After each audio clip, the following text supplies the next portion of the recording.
the moderator for this panel, so it's mostly going to be these lovely people here talking. Would everyone like to introduce themselves? I'm Jamie Wilkinson. I'm Terra Chirieleison. Hey, I'm Jay. Great, and like I said, I'm Sadie. So we want to start off with just a definition of terms so that everybody's kind of on the same page. And so let's start with, what does neurodiversity mean to each of you? Jay. Okay, so I consider myself neurodiverse in 3 ways. One is that I am autistic. Another is that I have a head injury that affects my ability to remember things. So actually, I forgot the 3rd way. But for the record, if this weekend I call you by the wrong name or ignore your name, like, okay, or forget your name, like, so I have a lot of memory processing issues. And the 3rd one, is that I consider myself a survivor, and I'm a little bit PTSD.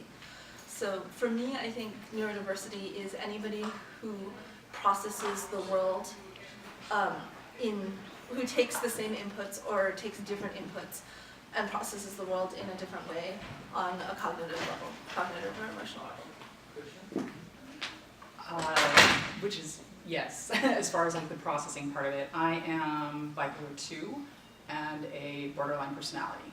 So I don't process the world consistently in any way, shape, or form. So for me, neurodiversity means acceptance of those traits, and not only in myself, but other people that I meet, and accepting that everyone I meet is going to have their own view of the world, even those who are neurotypical. But I do think that it stands to say that people should pay a little more attention when you're working with neurodiverse folks, to know that we don't ask you to understand, just to accept that this is how, that we're going to see things and maybe react in ways that you are not going to expect. I asked you to understand. I figured as well you can't. So for me, I actually have a working definition, because I'm looking at this as a psychologist and also as an individual that has ADHD. I'm sure if you knew me long enough, you could probably make a case for me being somewhere on the spectrum, but nothing official. But the big one's the ADHD. So with this, the way I view neurodiversity is not so much in the way that the mechanical processes behind cognition, but the way in which individual psychopathology actually influences those neurological processes. So in a sense, the perceptions that we have, like the stimuli that we are observing, the way that we interpret that is shaped by not only by the baseline cognitive processes that form the foundation of thought, but also through the filter of our own pathology.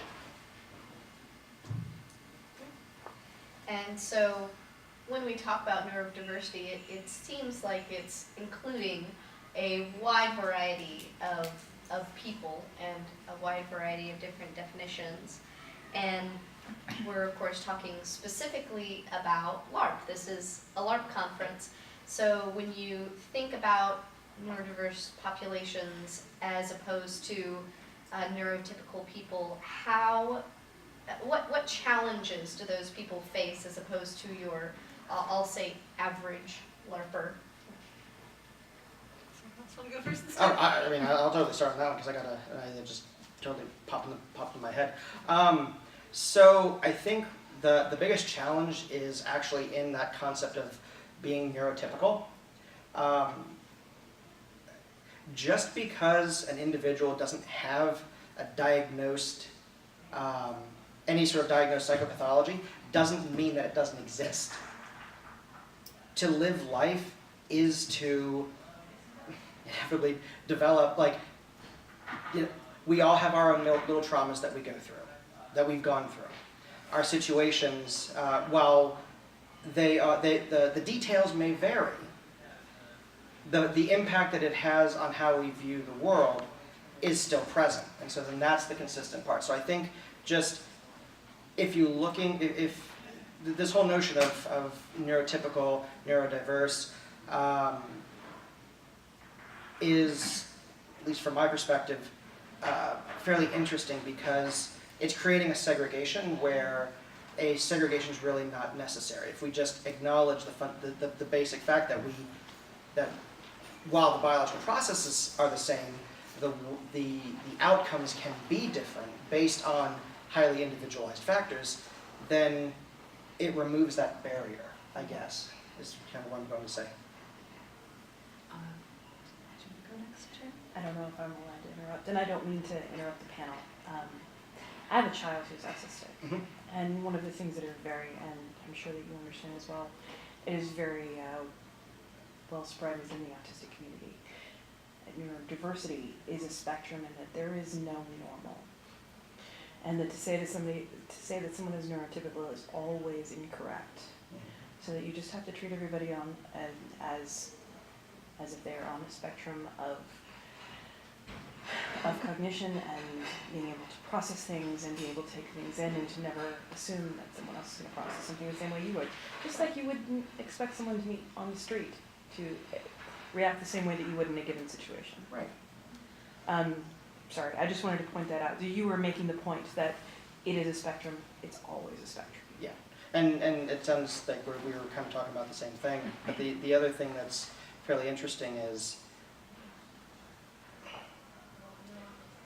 as a culture, as a society, we like our labels. We like to compartmentalize things because and wrap it into these nice, neat little packages. And reality is it's nothing that simple.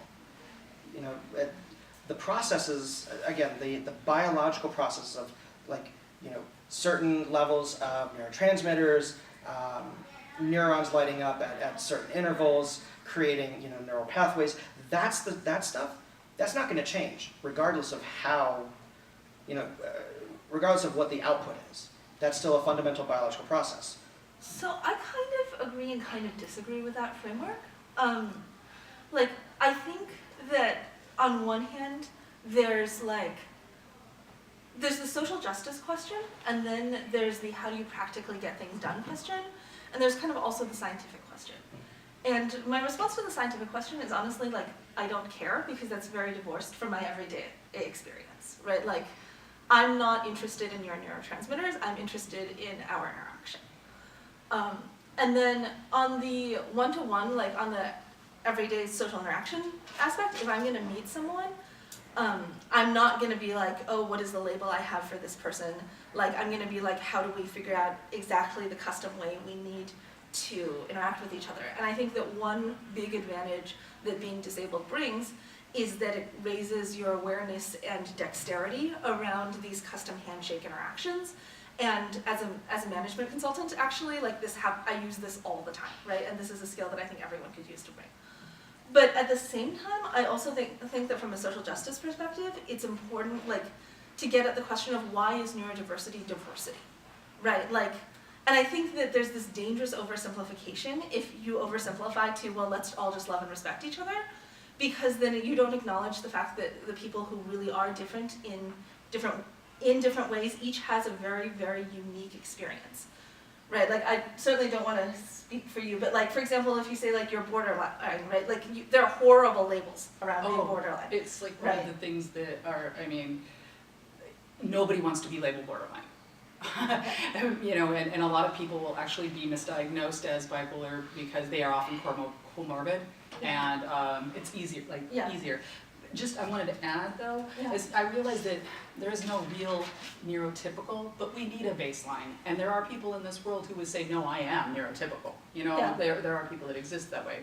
And there's nothing wrong with that. So I don't know that, I think sometimes we just need a baseline label to determine, well, where does the diversity end? I think there is neurotypical because there is neurotype privilege.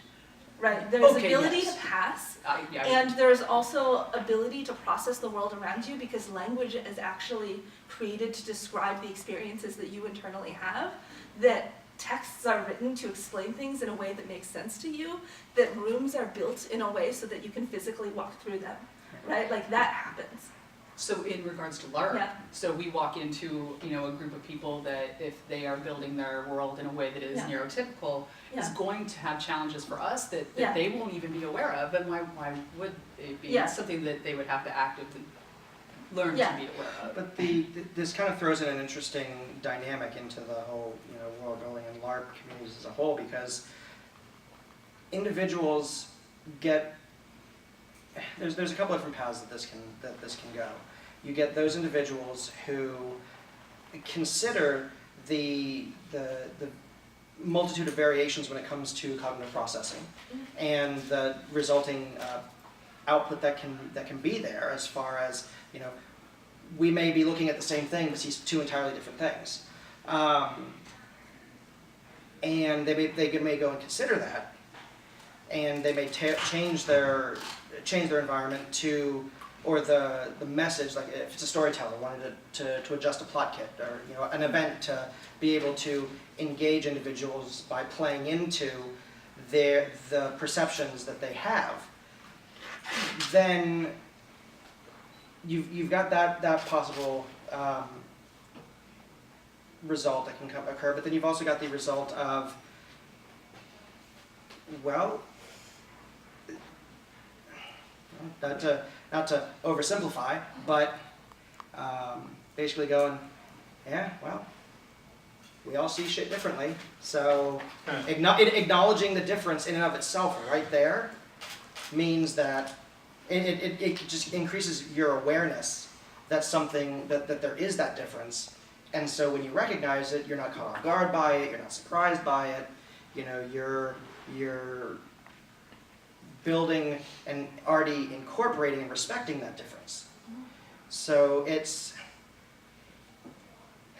I don't know, but because, like, sure, we all see shit differently, but that statement does not all capture the order of magnitude of difference that exists. I would agree with that, because, you know, yes, we're all going to perceive things differently, but some of us are going to be profoundly different in ways that may affect us in game, especially in, you know, unexpected ways. right. Like, in Eric's talk yesterday, he was talking about how there's this debate in the scientific community about whether thoughts exist independent of language, right? And I like laughed at that, because I can express maybe 15% of my internal experience and thoughts in language, right? Like, most people, I think, can express probably 80 to 90%.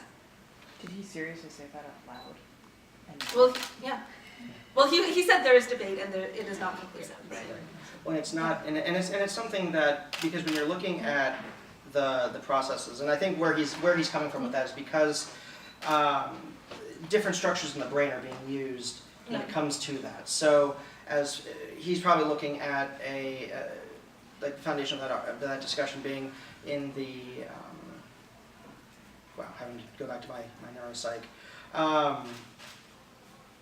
You're looking at what's essentially the hindbrain, the more animalistic parts, the older parts of the brain, as far evolutionarily speaking, where some of the processes may start, but as the neurons that fire in that cascading order and it goes out through the different parts of the brain, the message doesn't change, but more detail is added. So, like in the hind part of the brain, maybe a thought may start out as, let's just say, hunger. All right, so the thought is, because again, it's instinctual. The animal is hungry. Well, it may start out hungry, and then as it's starting to guide the behavior, and as it's going through the different parts, it takes different forms as far as like strategy and stuff. So in a human, by the time they get to verbalize, I am hungry, or I'm hungry, I want a cheeseburger.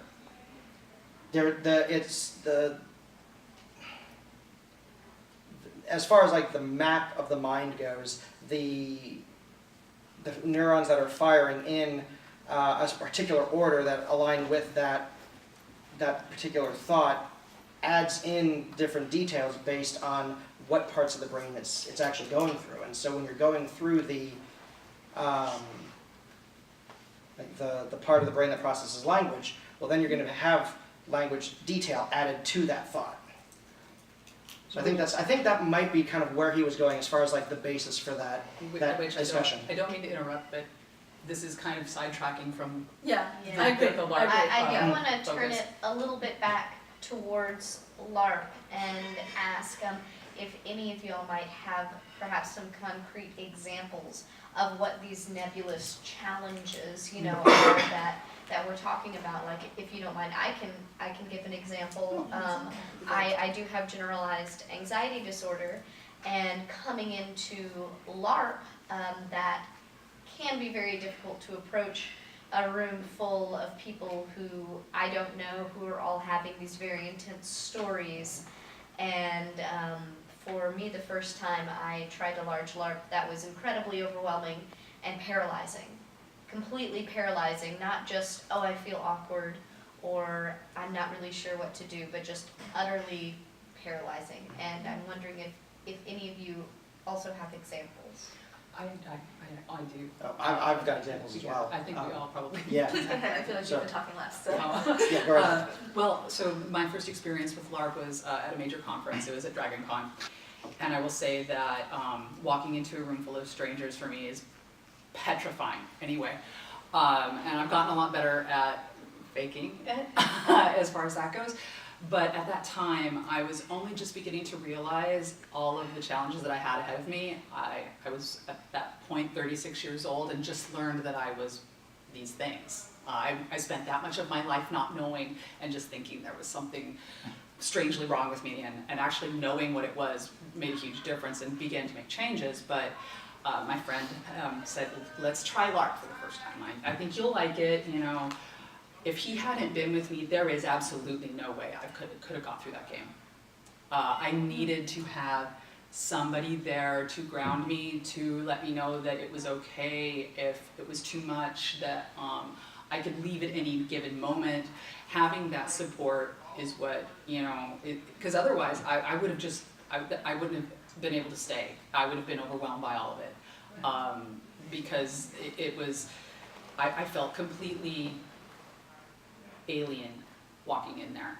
By the end of the game, which was about 5 hours long, I had the best time. The people made me feel like part of something that I would never have imagined being part of. I was a part of a living story, and I wanted to do it again. So I had a really fantastic experience that got me into it, but I could not have done it without that you know, someone there to help me. Talking about brings up an interesting question, especially as far as LARP goes, because is your experience, is that a reflection of acknowledging the neurodiversity of the particular members, the particular participants, and by having that support available, or is it a cultural phenomenon of that local group where when they see somebody who is participating and they are not engaging or kind of just sitting off in the corner, or they've got that scared, doe in headlights type look on their face, is it part of their culture to actually go out and to help them engage in the overall story? And that's where it becomes an interesting discussion, because I don't know, this might be the clinician in me coming out, but Can I actually propose that we leave clinical psychology off of this panel and just speak from our own experiences, because it feels kind of slangy to me? Unfortunately, it is a huge part of my experience, so. But your experience as a psychologist doesn't inform your experience as a neurodiverse person. Like, I'm not on this panel to be analyzed. Did anybody say analyze it? You just gave a splitting explanation. Can we please leave this off the panel? Like, I would love to hear about your experience as an ADHD person. I think that that's something that is much more relevant to me. And walking into a LARP, what kind of experiences do you have with that as your challenge?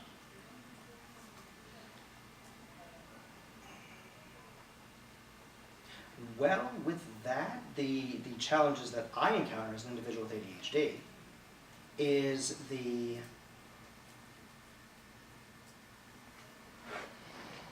oh look, there's something going on. I want to get involved.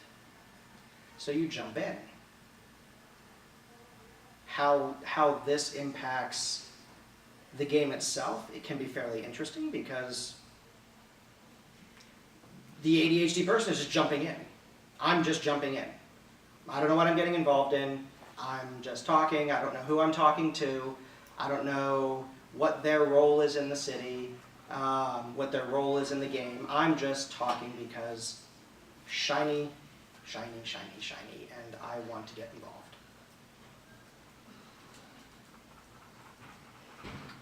Do you have any examples that you wanted to give? Yeah, I think I can give a quick example from each of the 3 types of ways that I'm different. So the big one is, the most obvious one would be the TBI, like the memory issues.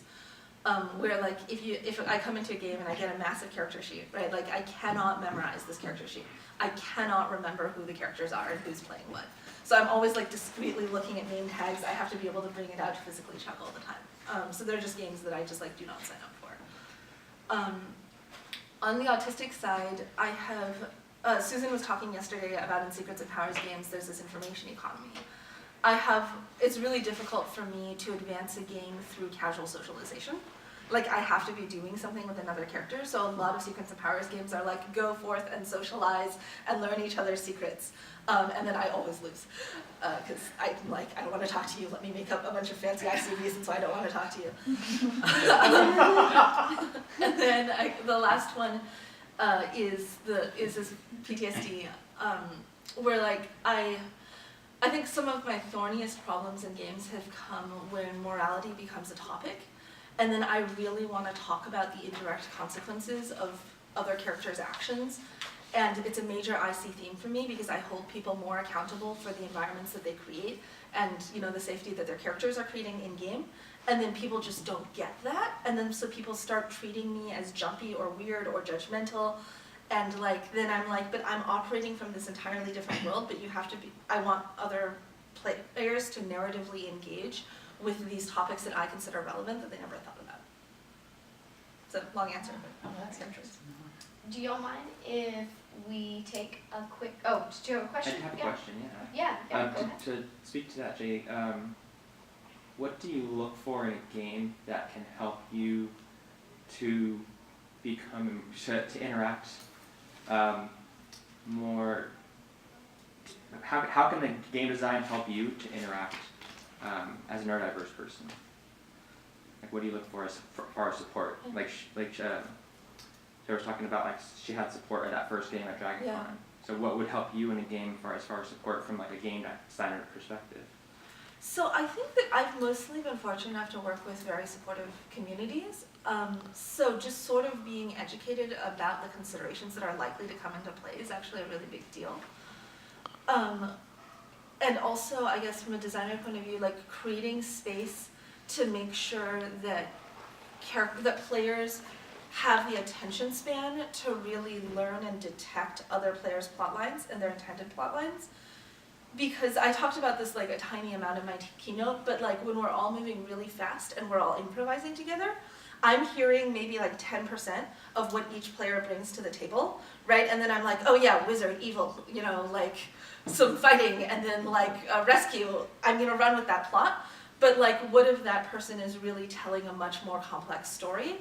Like, how can we slow down the process of collaboration so that we can include what each other person really wants to include? And that's actually part of why I like logic deep games, because I think that more logic dynamic games like makes it easier for people to take very shallow interpretations of the content I'm trying to add. Do you mind if we take a quick minute break and step outside real quick? And would y'all mind coming with me outside? Absolutely.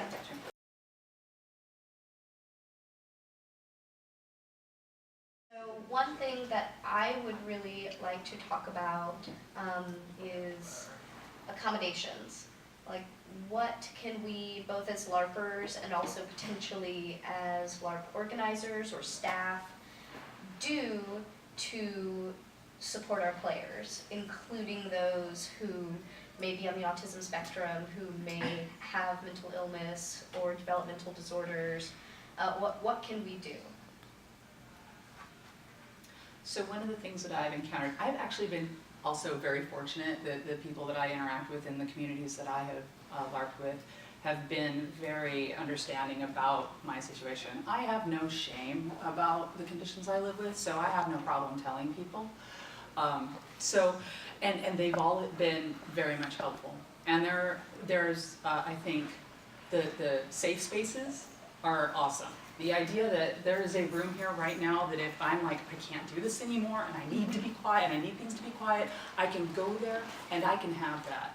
And I think if you create that within even the structure of your game, even make it part of the game, that hey, there's, you know, this special room or whatever your, you know, background in the game is gonna be, I think that's amazing, and I think that is really valuable, especially if you have anxiety, or if, like for me, if I'm having a personality shift, and I'm like, I'm not gonna be able to hold this character, I'm gonna need to go do something really quick, then that is the perfect option for me.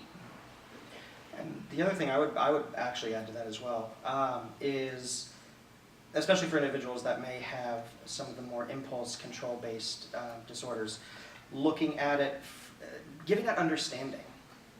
You know, when an individual that, you know, may have ADHD or may be in a manic phase starts jumping into stuff, recognize that their intent is not to disrupt the game. That the intent is not, you know, the intent is not to disrupt the game. It's not to hinder anybody else's fun. It's simply to get involved.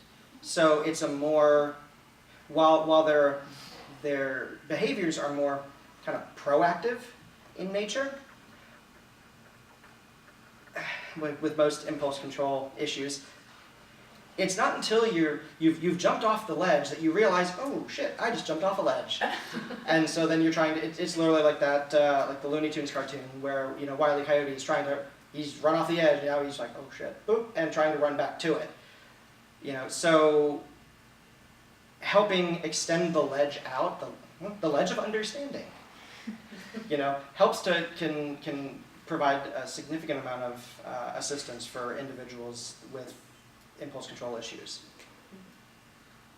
I think also a lot of the time, like, we know when we need something, so having space to say that, like, if you have a casting survey, like, because, like, I think we as a community are really just barely starting to learn how to accommodate individuals with physical disabilities, and it's still, like, relatively outside of our imagination.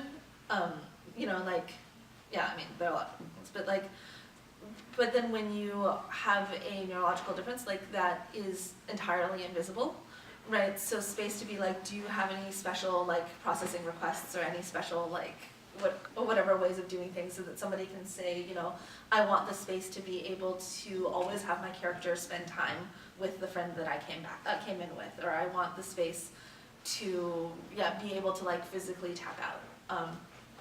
Or, like, I need to be able to sit places where there isn't sound coming from me in two directions at once. Great. And, yeah, I mean, go I have ahead. a specific question off of that. Do you think it's more helpful to have like specific questions about those types of things? You know, like noise control and space and interacting with people, or is it, because I know a lot of surveys just say like, any other concerns, put them in this block. Do you think that's helpful or no? I think that's a really good question. Like, I mean, on one hand, like, if you just take the three of us in this room, we have completely different needs. And so I don't think there's any way to cover that. But on the other hand, like, I guess if it's like, do you need anything else? I would never in a million years think to include that. So maybe like a few examples with, like, such as, you know, some stuff, and then so that people can really have their own thing. I thought about that. And it gets to creating that expectation. You know, if you're expecting everybody to be diverse in some way, then it becomes easier to build accommodations into whatever system it is that you're trying to develop, or whatever experience it is that you're trying to create. As neurodiverse people, what do you do to prepare yourself for going into a game? Because you know you could have these issues. Is there any special preparations you do take? on your own part? Yeah. Well, one of the things that I make sure that I do is I make sure that I am medicated. Because that is, and I don't think any of us here will disagree with the fact that making sure that we are properly medicated per the requirements and needs of our particular pathology. Because that's how we're going to be able to maximize our functionality. Yes? To follow up with that, do you, and the survey suggestion, do you have any, if a designer were to ask on a survey, are you taking any medications? Would that violate your feeling of privacy? I'm sure we're not allowed. I'm pretty sure that we'll get in trouble for that. Yeah, I don't think you can So, ask that question. well, okay, Yeah. so here's an interesting consideration. Can you ask that question? Absolutely. You can do whatever you want, right? But here's the thing, what kind of answers are you going to get? Well, Blood pressure medication. you may get some folks going, why is a game designer asking me questions that my doctor would? And so then you could get some negative reaction as far as that goes. And the same would actually hold true with asking anybody flat out, do you have any psychopathological issues? You know, most folks, not necessarily, because labels have power, and you know, I don't think any of us here will disagree with that. Yes? Would it be possible instead to ask a question relating to the concept of, is there a way that we can help you, and then listing things like help with reminders of medication taking? Because I know myself, when I'm in the middle of a game, I am in the game, and I have a tendency not to, sorry. I have a tendency to not remember to take my medication and to get involved in those sorts of things. If y'all don't mind, why don't we finish answering the question Yeah, I of think how we're to prepare for the Yeah. LARP, and then Yeah. go back, Yeah. because that's definitely a really, really relevant question. So we're gonna bookmark here. Yeah. Sorry, super Sorry. shiny ADHD moment. So let's finish up the how we're prepared one. Yeah, finishing back the thought that I had before I squirreled. Medication, really, really important. You know, depending on what your needs are, making sure that you've engaged in the appropriate methods to be able to control or otherwise limit the expression of pathology. That way, you know, because we can expect game designers and group organizers to do everything possible, but at the end of the day, it's still our responsibility to not only voice our needs, but to make sure that we're taking the appropriate steps to be able to rein in our pathology, so that it doesn't ruin not only our experience, but the experiences of everyone else that's there. I'm gonna say that I am not medicated, so I don't have that particular step before I go into a game. I usually know what I'm going to play, but I don't always know what kind of character I'm going to be playing. So basically, I try to walk in after doing some breathing exercises and techniques like that, because I want to walk in as clean a slate as I possibly can. I've taken several levels of improv, which have helped me learn how to walk in with my mind clear like that. So if I'm coming into a convention game, I'm gonna walk in and I'm gonna be like, okay, hand me that thing. And sometimes I don't even ask for a particular kind of character. If I'm like, well, what kind of, I don't care, just give me something. I like to play a diverse amount I like to play against the grain, I like to play, you know, those kind of things. But as far as preparation, if it's going to be something that like I know is maybe gonna be dark, or might go down like a kind of, you know, scary path or what have you, I do oftentimes game with one particular individual, my friend, and I will tell him, hey, you know, if I have concerns about what some things that might happen, I'm like, I don't know if this is gonna trigger me or not, because I don't. I can go into a game and there could be all kinds of scary things and none of it does it to me, or I could walk into a game and completely come apart. But as far as taking responsibility, absolutely. I cannot control the way I feel inside, but I can control how I react. And sometimes that means pulling myself out of the game. So I go into it with those kind of mindsets, and that is my method of preparation. I typically scout a space in advance to make sure that there aren't any surprises, so I have a sense of where in the room I will tend to want to be. I also practice like the yoga class thing where, like, you know, at the beginning you like get a sense of if you think that anything's likely to come up, you go and tell your yoga teacher, like that thing. So like, mostly this doesn't come up, but like, you know, I'm actually relatively untriggerable, but there are a few parts on my body where if I get touched, I'll be triggered. So like, you know, if it comes up in a game, I'll like proactively ask the organizer. If the organizer seems like not a very nice person, then I will do a calculation based on how much energy I think I have to deal with everything.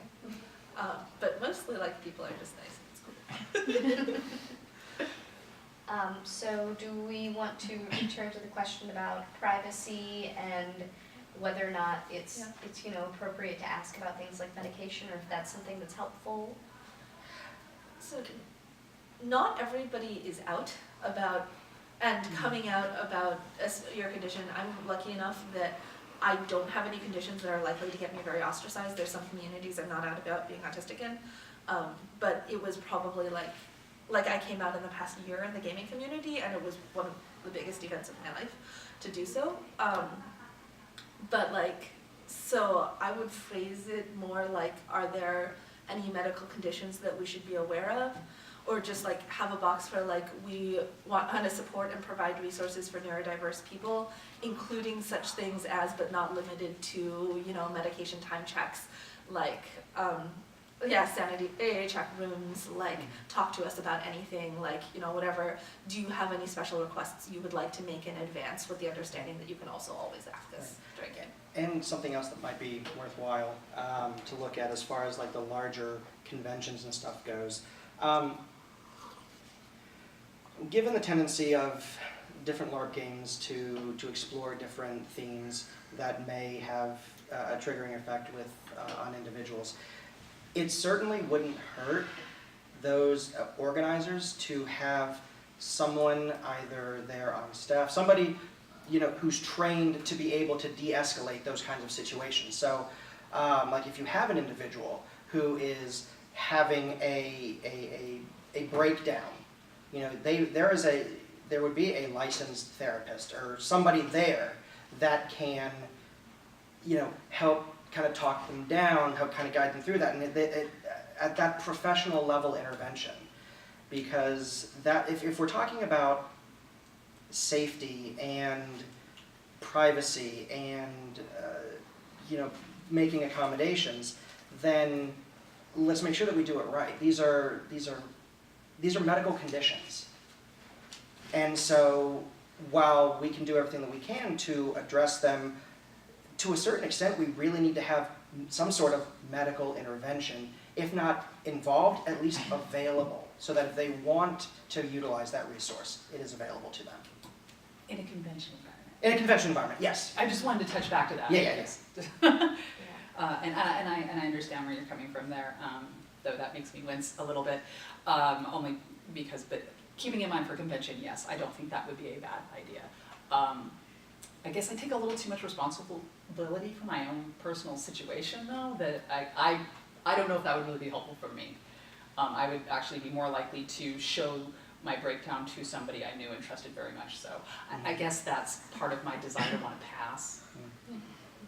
And also, like, the support structures for us are typically so low that my bar is exceedingly low.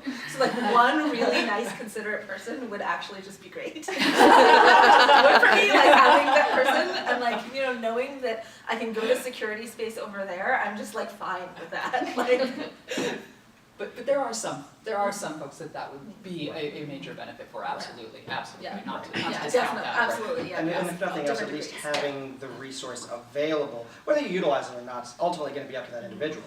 But just having it available, perhaps maybe the most overt sign of acceptance and accommodation that organizations in that environment could possibly even make. I definitely agree that having a resource available not only says, you know, this is something we thought about, but it also, it gives a sense of comfort to know that even if I don't need that, even if I don't want it, then it is there. You know, it's a fallback, and for some people it might be more helpful than others. To speak to a personal example, there's a game that I'm on staff for, and I'm mental health first aid certified. And I very rarely have to use that, but I've had many people come and tell me, we're glad you're here. And on the other hand, I've seen a lot of people say, why does that even matter? Why would you need something like that? I don't understand. And to me, that's kind of telling. And or there, did you have a question? I hope I can phrase this so that it makes sense, but I feel like we're talking about multiple things here. And LARP, for me, my experience with it, I've always come across neurodiverse people, although I haven't thought about it in that context. And I feel like LARP is an activity that's uniquely situated to draw in people that are neurodiverse and to provide a therapeutic experience, which is part of what I look for in LARP. And so I feel like every LARP experience you're going to have is going to bring out, I mean, I look to be triggered in some way. And so what I'm trying to get at is it always a bad thing? Do you need to always rein in your trigger responses? I mean, we're coming here to experience our humanity. So, so I feel like maybe what we're talking about here is more of LARP as a community as a whole needs to provide a space that says this is what LARP is for, is to bring us together, our neurodiverse people, to interact with one another and not say you're particularly weird because you have this neurodiverse issue or whatever, but that we're all going to be triggered in some way by this experience. I don't know. And recognizing that is good. I know for me personally, I have used LARP, so I've been part of the Mind's Eye Society since 2002. Okay. The folks that I've gamed with have seen me grow up, literally. And the experiences that I've had with them have helped me along that path, helped me grow up. There's been instances where I've played character concepts that have required me to rein in the impulsivity. Let me tell you, playing a ghoul is rough if you have an impulse control issue, because you want to just jump in and be like part of the conversation, but the setting doesn't support start to happen, and you eventually learn to not do that, to play to the setting. But at the same time, it also has been a great outlet for me to be able to process some of my own issues, whether it be career confusion. I've played a doctor, I've played a psychiatrist, a dancer, a lawyer, a teacher, and most within like the past probably about 6 years or so, consistent themes have been mental health. So each one of those areas has given me the opportunity to learn more about myself and to kind of play to the setting. And that's been a way to help kind of improve me and help with making decisions and controlling impulse and making good judgments and all that other fun stuff that we typically would like to have folks that have ADHD or impulse control issues do on a fairly regular basis.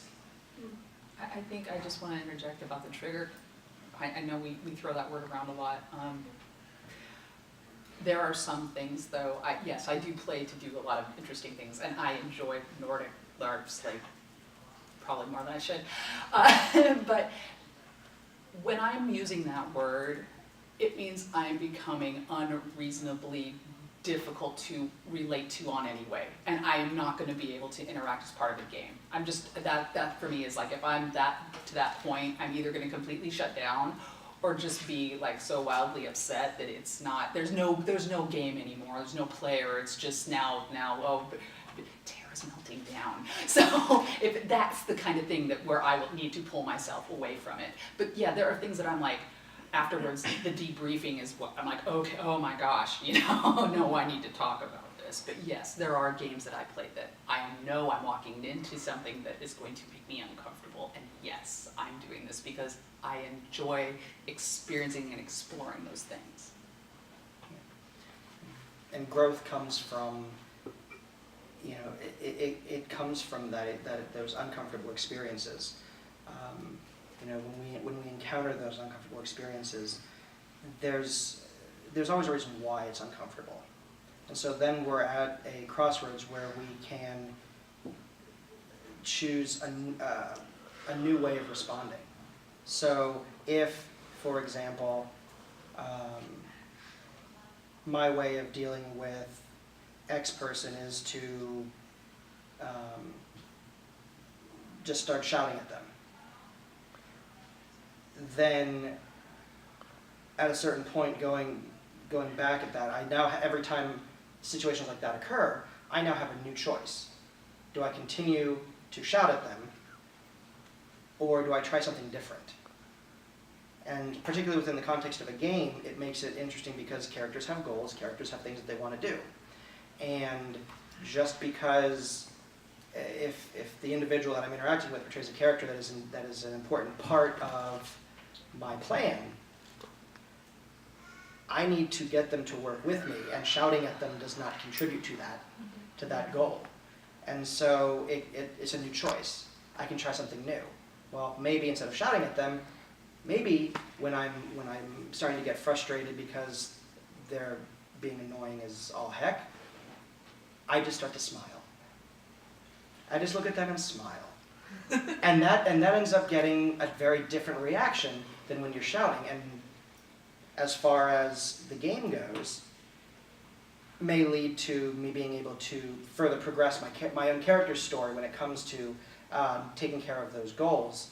At the same time, on kind of like an out-of-character meta level, I, as a player, as an individual, have just learned and had reinforced a new approach to something that irritates me that had positive payoff, which is going to increase the likelihood that I'm going to do it again.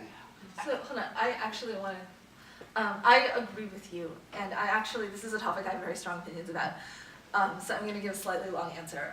I was going to ask you if you do this, if you engage Yeah, in that. I absolutely do that. Okay. And that is with the qualification that I'm very fortunate that none of my conditions reduce my ability to function as a player. So most diverse people do not have that. But I do play as a way of exploring and accessing a lot of the content. And actually, there were a couple things that happened earlier in this convention with the community guidelines and with the talks this morning that I took issue with. I loved the vast majority of it. But in the guidelines, there was talk about engaging with someone isn't engaging in character, it's engaging out of character, and the conversations we have out of character. And then also in John's talk, he talked about how you have other means of expression, it doesn't have to be this game. I actually disagree with that, because for me, LARP is one of the very few venues in my life where I have a higher bandwidth ability to interact with the person that I'm interacting with. And this is the human behind the character. But because of the way that I process in patterns, I get drastically more social data from you if I'm role-playing with you than if I'm having a conversation with you. And this is why I never go to after parties, because literally I get nothing out of sitting and talking to someone at a bar. But I can role-play with you and watch how you talk about a character or a system and thus derive information about you. So I don't have another choice. So it's actually important to me that community guidelines factor in and validate people who do socialize primarily through role-playing. Interesting. I don't know what the right approach to this is, but this is actually also why I kind of have mixed feelings about open door policy, because as a designer, one of the very few ways in the world I have to communicate the patterns by which I model reality and the things I care about is by having people play my game. And for the rest of the time in the rest of the world, I don't have a choice but to opt in to neurotypical ways of processing information. So it's a little bit galling to say that any neurotypical can come to my game, not want to spend the time in order to learn how that reality works, and just opt out because I don't have the choice to opt out. That said, I understand that like 99% of Open Door is not for that. I've just had a few individual bad experiences with people really labeling me and judging me for the content I want to put in my games. That is, and the way that I want to organize conflict in my games. So like, I don't know what the approach is to that, I just want that point of view in the conversation. Okay. If y'all don't mind, we don't have very much time left, and I want to cover one important question, which is how can players portray neurodiversity in their characters in a respectful way? Maybe we could just keep it to some things like what are some stereotypes people could avoid, or things like that. I'm gonna say 2 words. Fish mouth. Oh. Yeah. So well, no. I mean, so Malkavians as a concept is beautiful when you look at it in a setting. Where it breaks down is when mechanically, and this is where the stereotypes as far as. If you want to give just a quick, like, 5-second, what are Malkavians for anybody that has? Sorry. Okay. So in Vampire the Masquerade, Malkavians are a clan of vampires that are insane. They're crazy. Their sign is the shattered mirror, and it's because their perspective on reality is not the same as everybody else's, and so they've got some traditional places because of that. So there's some benefits to it, but traditionally, there have been examples in the past where individuals have taken the "I'm crazy" as a element, as a license to incorrectly and terribly portray mental health issues. Like, it's one of the things I really have issue in game systems where they are incorporating as derangement mechanics things like schizophrenia, multiple personality disorder. These are things that, just those two, from my perspective as a clinician, that shit's scary.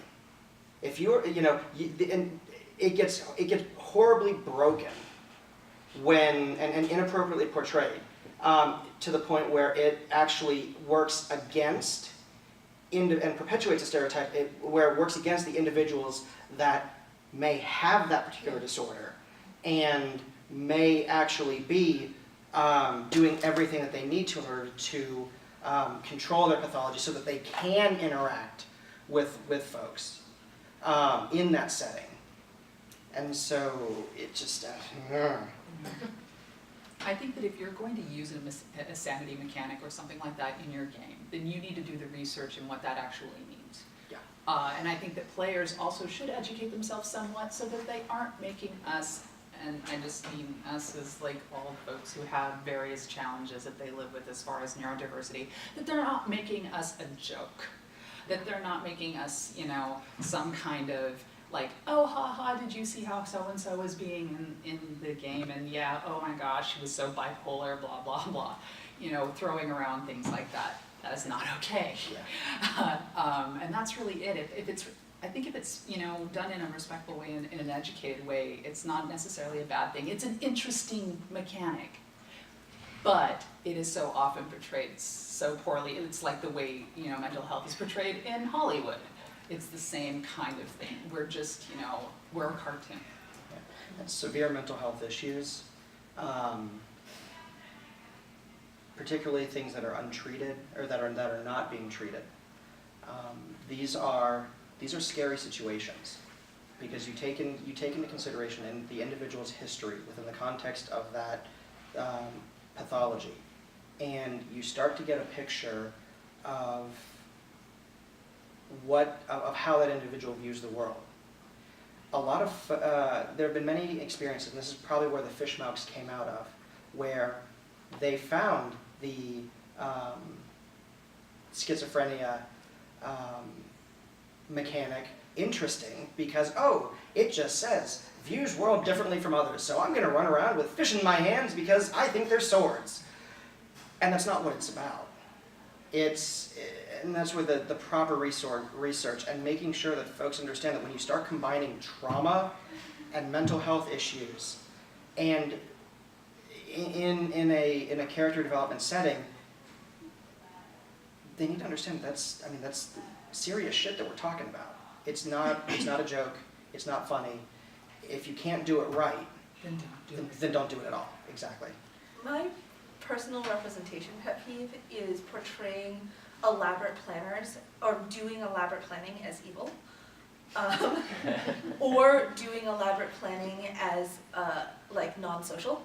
Like, I'm an elaborate planner, I have social skills, I think about how everyone is going to behave in elaborate detail, and like for some reason this makes me an evil mastermind. I guess also, I do think that we're at the point in our society where globally we're not educated enough about how most things work to be able to just take on and play a game about it. I think most of the time, I think you'd have to write a game about it and just have the learning process work. Like, I don't really have any elegant suggestions there. Yeah, like incorporate the information with your writing. Yeah. One of the things that I do as a storyteller, when folks come to me with character sheets, they like to take derangements and mental health focused flaws because they're easy points as far as the sheet goes. Unfortunately, their storyteller is a mental health clinician, so I totally challenge them on that. And I make sure that they understand the interaction of, as they're telling me about their character, I'm pointing out where their pathology will manifest itself. And after usually a fairly lengthy conversation, they end up reconsidering those particular mechanics that they've added to their sheet, and they opt for other ways to regain the points that they are losing by taking the mechanic off.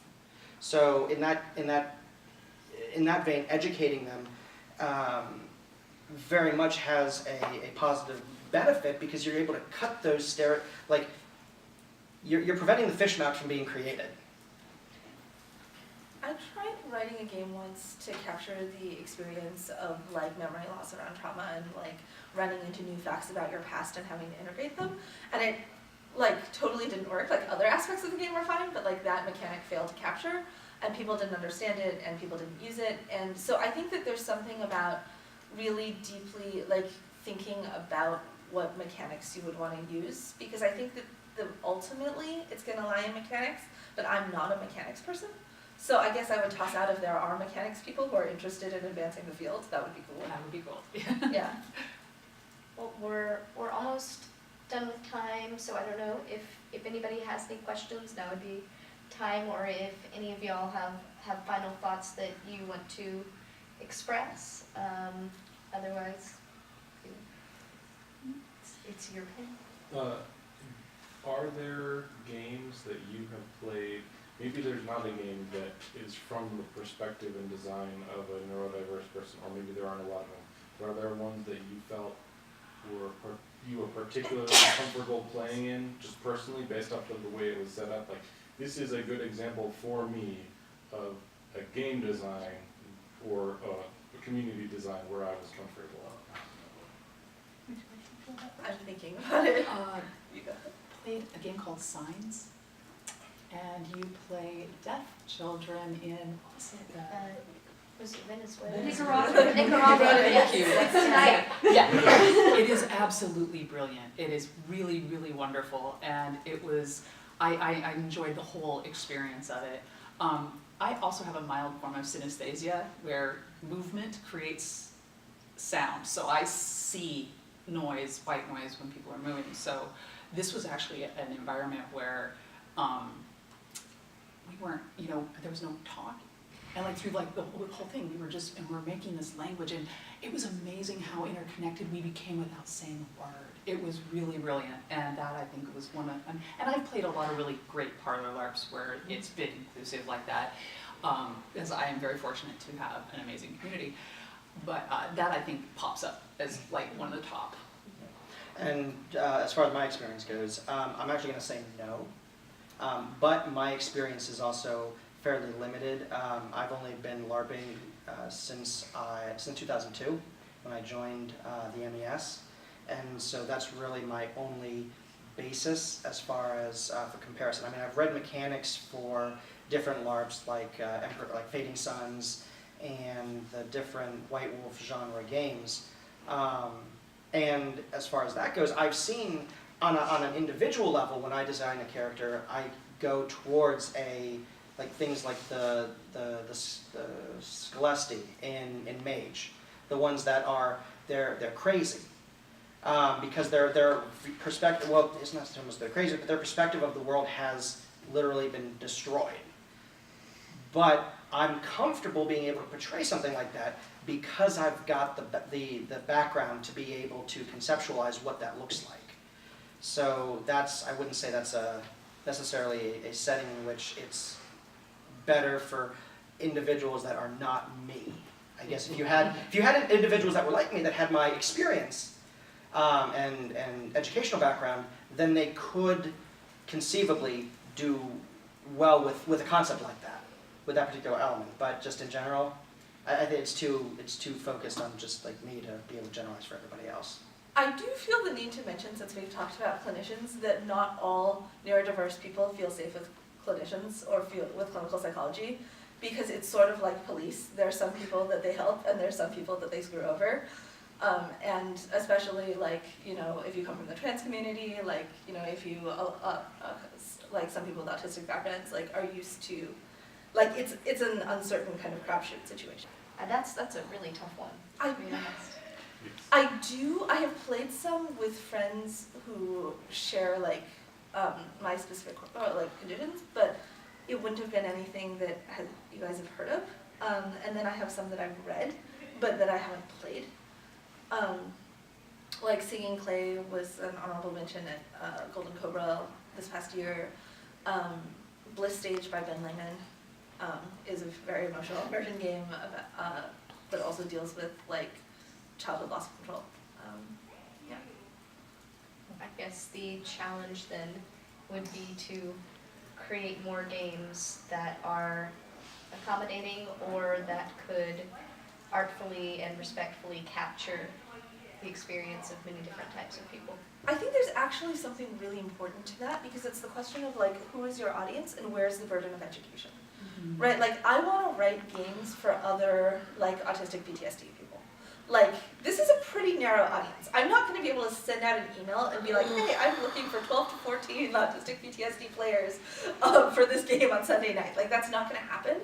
So I always have to decide between writing tiny games, writing games in which, with that focus, but in a loosely immersive way, or taking on the burden of teaching people whom I don't actually understand how to get to the point of thinking like me, where if I knew how to do that, I would just not have this problem. So I don't know how to go about that, but it's actually I think there's a lot of what do you do with that in the community to advance the state of the art? That's an interesting question. Well, that is our time. So thank you all so much for being here, and thank you guys for listening and asking such good questions.